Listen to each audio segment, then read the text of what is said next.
Welcome to The Explainer. Today, we're diving into something that feels simple but is actually, well, pretty profound.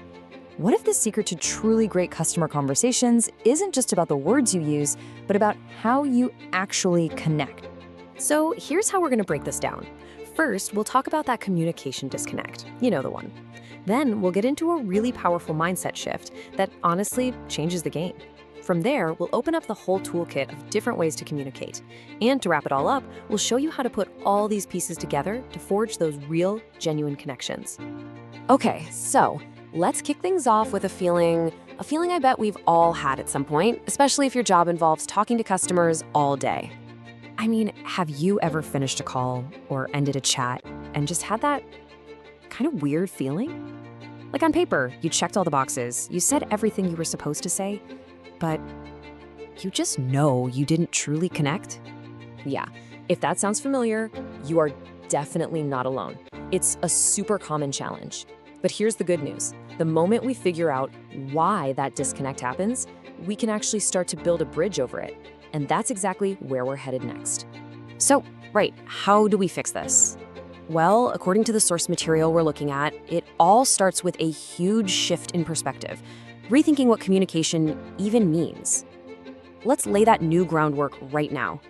Okay, this right here is the game changer. The source material gives us this definition. Communication is the process of meaningful interaction among human beings. Forget just talking. That one little phrase, meaningful interaction, well, that changes everything. And that's really the heart of it, isn't it? The goal isn't just to transmit information, to talk at a customer. No, the goal is to interact meaningfully, to build a genuine two-way street where the conversation actually matters to both of you. All right, so we've got our new North Star, meaningful interaction. Fantastic. But how do we do that? Let's crack open the toolkit that the source material lays out for us and see what tools we have to actually build these connections.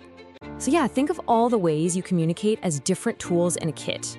You've got your verbal, your nonverbal, written stuff, visuals, and each one is designed for a very specific job when it comes to building that bridge to another person. So let's look at the first two, the ones we use constantly. You've got your verbal communication, literally the words coming out of your mouth. But then there's the nonverbal.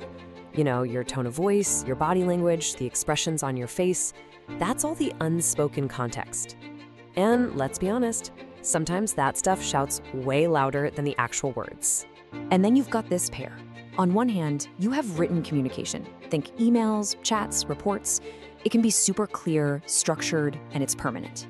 But on the other hand, you have visual communication. A powerful image, a simple chart. That stuff doesn't need a lot of explanation, right? It's immediate, it's emotional, and it can land with a huge impact. Okay, so we've got the foundational mindset shift and we've got our toolkit. Great. But knowing what the tools are and knowing how to use them to build something amazing are two different things, right? So how do we put all these pieces together? Let's get into it. Really, it boils down to a simple three-step process. Think of it like this. First, you set your foundation. Every single conversation, your focus is on creating a meaningful interaction, not just a transaction. Second, you consciously select your tools. Is this a situation for a clear email or does it need the empathy of a phone call? And third, you build the connection. You use those tools together in harmony to create clarity and build trust. That's where the magic happens. And this is maybe the most important takeaway of all. Effective communication isn't just a single skill. It's not about being a fantastic writer or a charismatic speaker in isolation. It's about combining all of these methods with purpose. It's about being a master of the entire toolkit, knowing exactly which tool to use and when. So to wrap this all up, I want to leave you with a question to chew on. Thinking about your own style, your own toolkit, what's the one method, just one, that you could consciously work on improving tomorrow?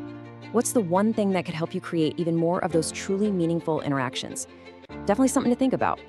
Thanks for tuning in.